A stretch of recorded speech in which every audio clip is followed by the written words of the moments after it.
Mrs. One Star Weakfoot, how do you feel about your son only hitting gold in the weekend league? I did not come to America for my son to get gold. This is embarrassing.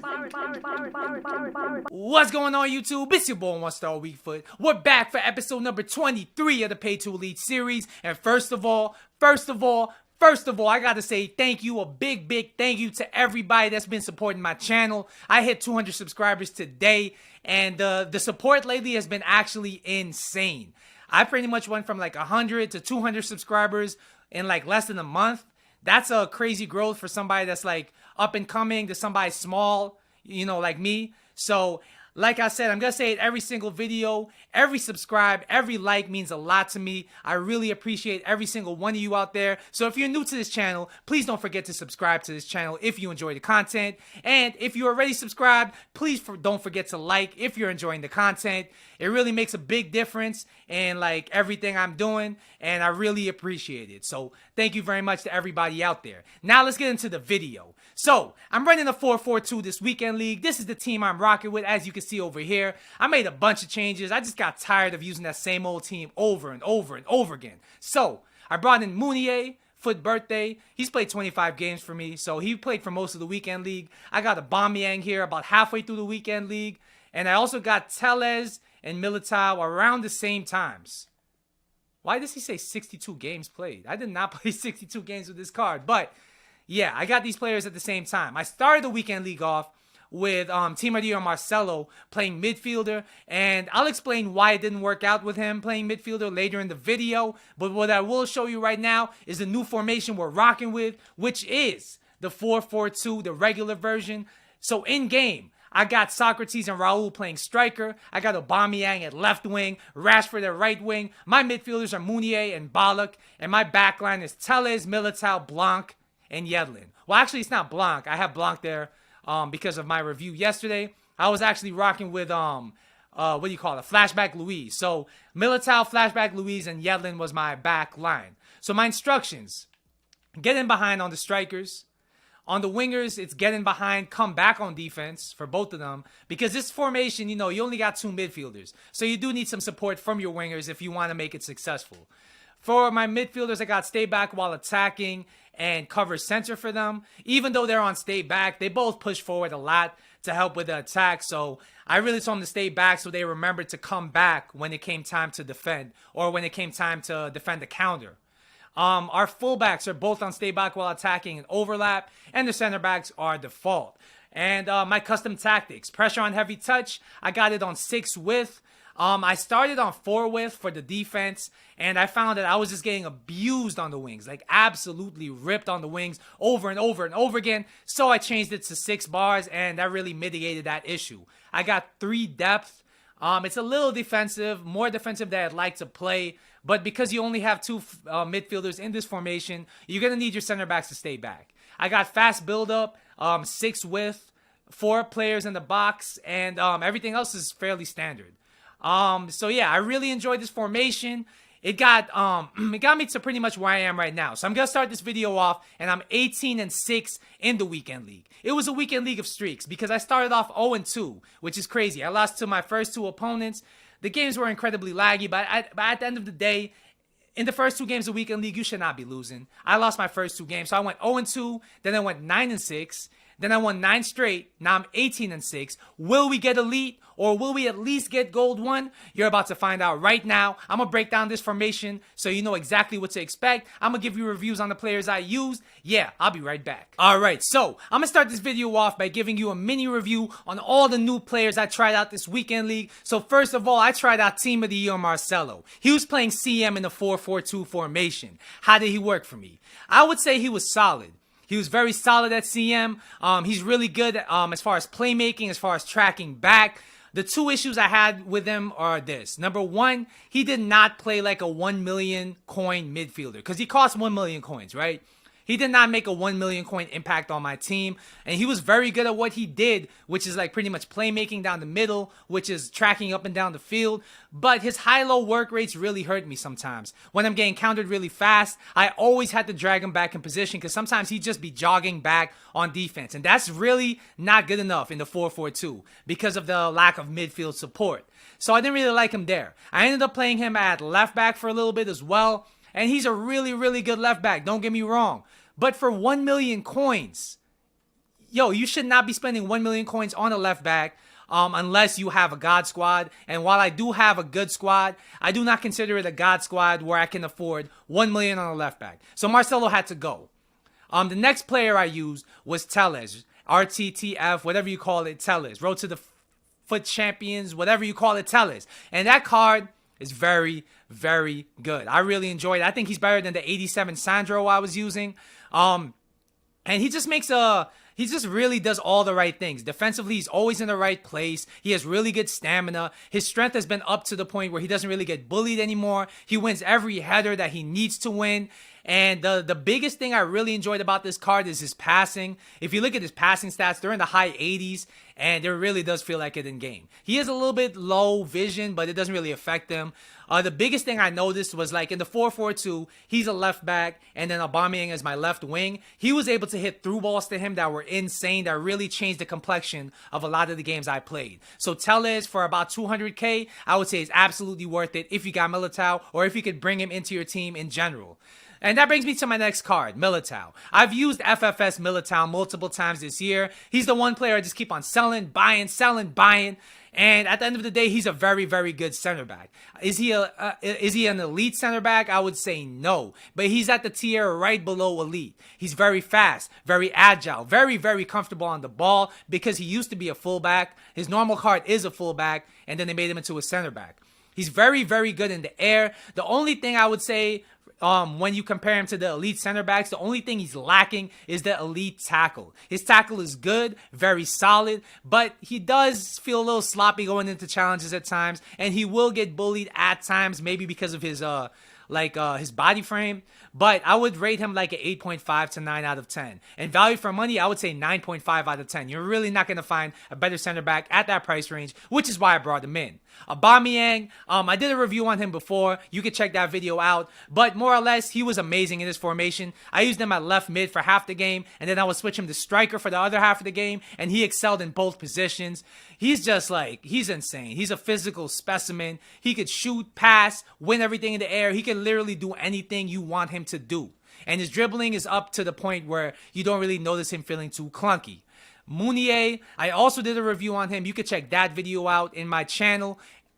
Just to make a long story short, he is a very, very good box-to-box. I enjoy him more than Player of the Month Goretzka, who I was using in that position before. He's just very well-rounded, and defensively, he's a beast. I did not expect his tackle to feel that strong. I did not expect him to really contribute as much as he has been defensively. He outshines Ballack defensively, and that's saying a lot. Okay, so next, I'm going to talk about the ideal players you'd like to have in each position. All right, so at striker, you want to have at least one target man, like somebody who could win headers in the air, and one pacier striker to really get in behind. Ideally, both should be able to pass well. I'm going to say that for every position in this formation because every player in this formation is so spread out that the passing becomes a big, big thing you need. Yeah, you're really going to need to be able to make long passes accurately, or else it's going to be really hard to build up play in this formation and to retain possession in this formation. As far as wingers, you want tall wingers, you want fast wingers, and you want physical wingers. This formation is very tailored to crossing, in specific crossing to the far post. So you want somebody who could get the ball down the line. You want somebody who could go back and defend with their physical. And you also want somebody who's going to be able to win the headers at the far post. Now, this might be a little hard. Some good recommendations I would say are like the new Promes card. Even though it's a little shorter, he can definitely win headers. He's physical. He's quick. Or like another cheap option would be one of the special Lozano cards, one of the special Pepe cards. If you don't have the same budget as me, those are some really good options that you can use. Even like 87 Rashford or 86 Rashford would make a really, really good winger in this formation. Once again, the passing is key. You need to have at least decent passing on your wingers, especially crossing, because of this formation being so wide. Next, I'm going to talk about the midfielders. And this is really going to be your bread and butter. Like I said earlier in this video, you need two really, really, really good box-to-box midfielders. They need to be able to do everything. They're going to be up and down the pitch. They're arguably the most important players in this formation. So what are they going to need? They're going to need to have good stamina. They're going to need to have good defending, good passing, and at least a respectable shot. I would say out of all the stats, the shooting is the least important. The most important are defending and passing, followed by dribbling.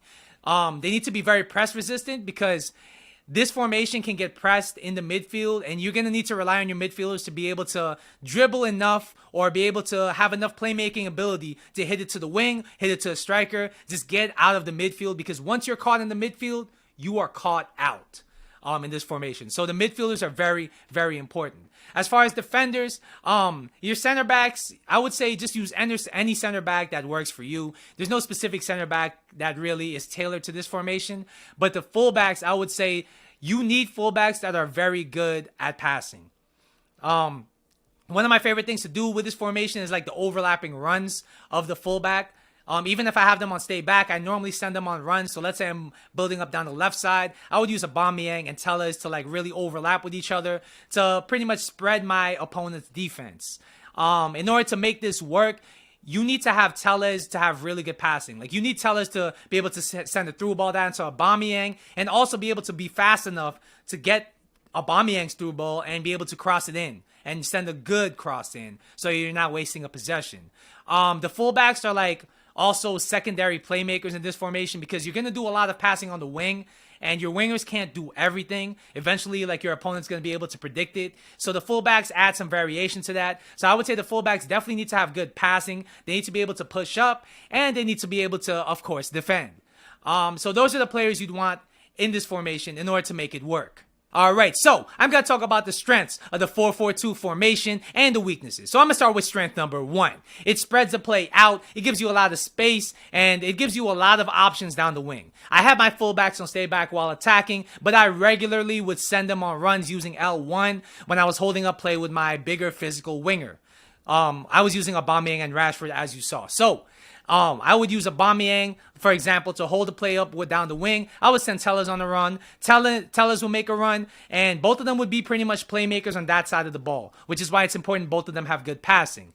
On occasion, in two striker formations, your striker will also make a wide run. So at that point, you have 3 players making wide runs, and your opposition's defense will be forced to shift their defenders out of position. And you can really have a lot of space to exploit that if you attack quickly or if you switch the play to the other side. And I really enjoyed that with this formation. Those double and triple overlaps were really, really fun to mess around with, really. Another strength of this formation is it's not really a strength, but it's something tailored to a certain play style. If you're really good at dribbling, if you're really good at using misdirection, just simple body feints, or when you're getting the ball, turning different directions to throw off your opponent, this is the perfect formation for you. Because if your opponent bites on the tackle, there's so much space behind them most of the time to exploit if you're able to send them the wrong way. Let's say you're passing from your winger to your midfielder, you dummy the ball, he bites on the tackle, he misses. At that point, you're gonna have an open lane down the middle, and you're gonna have options in the middle and wide.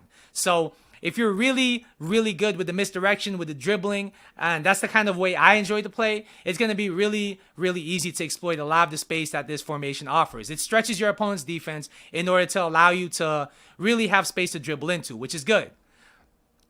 Another strength of this formation is actually counterattacking, right?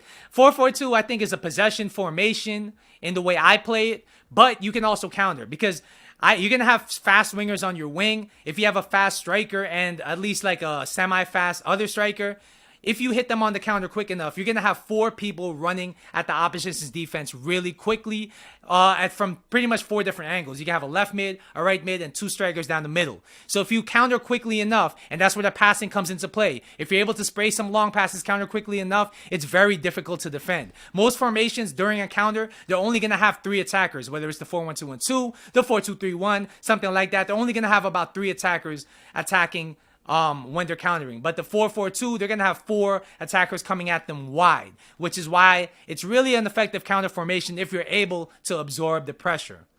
And generally, the 4-4-2, another strength is that it's well balanced defensively. You can defend wide or narrow formations because the wide midfielders, you get some to come back on defense, and you can kind of drag them towards the middle if you're being overcrowded in the midfield.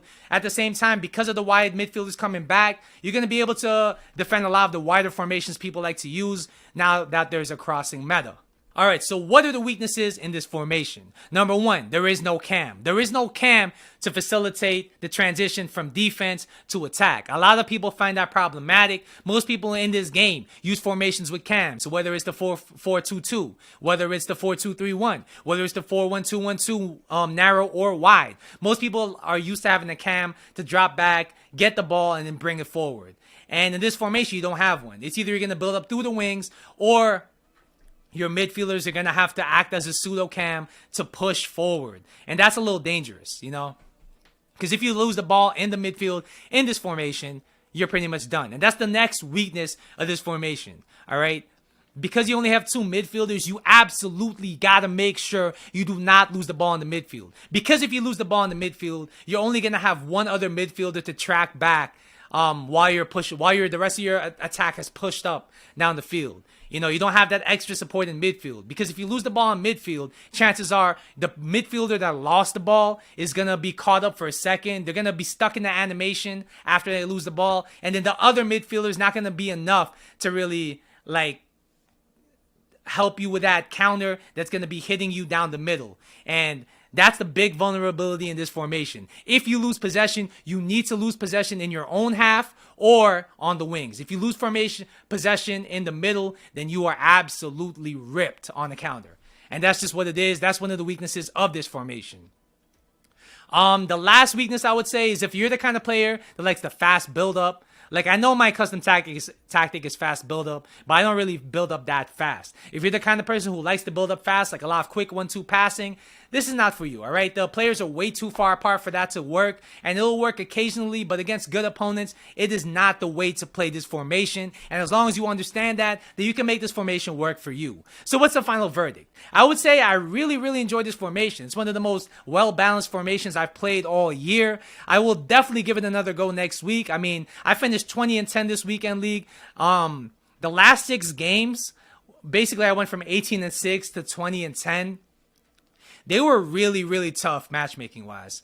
Every game was a 50-50 game. I just happened to lose 4 out of 6, which happens in FIFA. I'm not going to blame anything else but just me not winning the 50-50 games. However, the fact that I was 18-6, which is the best start I've ever had in the weekend league, shows that this formation has a lot of potential. I think what I'm going to do next week is I'm going to replace Raul for a faster striker. I think he's just him and Socrates together. Nobody really has that get in behind speed to keep the defense honest. And I think it hurts me sometimes, but I'm going to have to replace Raul with somebody faster. And Yedlin, his long passing just lets me down way too many times in the way I like to play his formation. So I'm going to need to find a way to replace Yedlin and Raul. And I really think I can make a good push for Elite next weekend. So that's going to be the video for today. Thank you guys for watching so much. Yeah, so I'll be back later with another video because we're double uploading today. And yeah, let's get it.